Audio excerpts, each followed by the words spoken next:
Okay. Uh, I'm having some severe writer's block right now. And obviously, the best thing to do when you have writer's block is to just stop writing for a minute. But if I'm not going to write, at least I can talk about a piece of writing, right? So, this is part two of my book review. I don't even think it's a review because it's about a very specific point. And that point is what's up with the dad, right? Because the dad isn't even like one of the five people he meets in heaven. The dad is like the dude he runs into in heaven. Um, because like everybody in the book kind of has a role to play, right? Like the blue man is about the things that go before you that you're not even aware of, the things that happen around you that you're not aware of, that allow you to be who you are, or more specifically, to basically exist in this case. The captain, I think, was about the things that seem harmful and even things that you may resent in your life that ultimately are responsible for preserving your life. Because as you remember, like he was always kind of bummed out about his leg, but had the captain not shot him in the leg, he would have like probably died in the jungle. So that's what the captain's about. And then you have Ruby, for whom Ruby Pier is named after.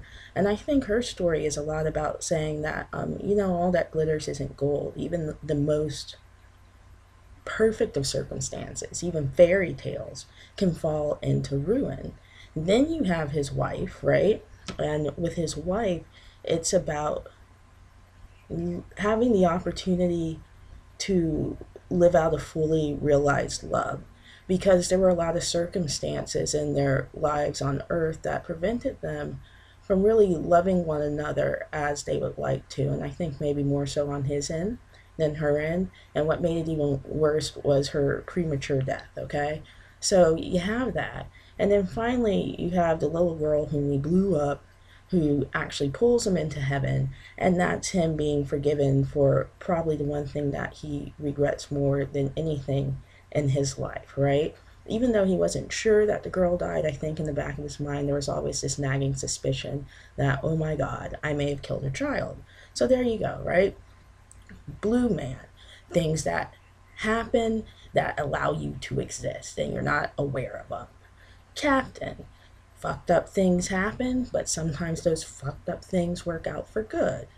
Ruby, like not every fairy tale is perfect. So while you're sitting up here lamenting, woo woo woo woo, why do I have everything? Guess what? Even if you had everything, even if you have everything, it might still suck. Um, who's the fourth one? I think I left some. His wife, heaven should be the opportunity to have a perfect love. If you love somebody on earth, you should be able to love them in heaven in such a way that it is complete. It's just absolutely complete and fulfilling. And then, like, finally, yeah, you need to be forgiven. You need to be forgiven. Okay, so you have those five things. You notice in those five people, I never mentioned the dad. Yeah, I noticed that too when I was reading the book. And that really sort of bothered me because, like, so much of the story kind of revolved around, like, issues with his father. And maybe Album thought like, oh, daddy issues is like an overdone trope, right? Or maybe the point of the father was that like it isn't only important to be forgiven in order to have resolution at the end of your life, but it's also important to forgive. But I don't know, that like it kind of like bothered me. Like all of this because like seriously, so much of his life was like fearing being like his father, and then ultimately he became like his father, and then that was the source of a lot of his resentment amongst other things. So I don't know, I found that like kind of like bothersome. Maybe he should have been like the five and a half people you meet in heaven, you know, five people in a mute you meet in a heaven or something. But I wish that the father thing was more hashed out. And I know this is sort of like rambling, but I probably should get back to work. But that was really bothering me, and I was wondering if that like bothered anybody else, or if anybody else sort of noticed how conspicuously absent the father was, despite despite being present. All right, that's it. I better do this. Bye.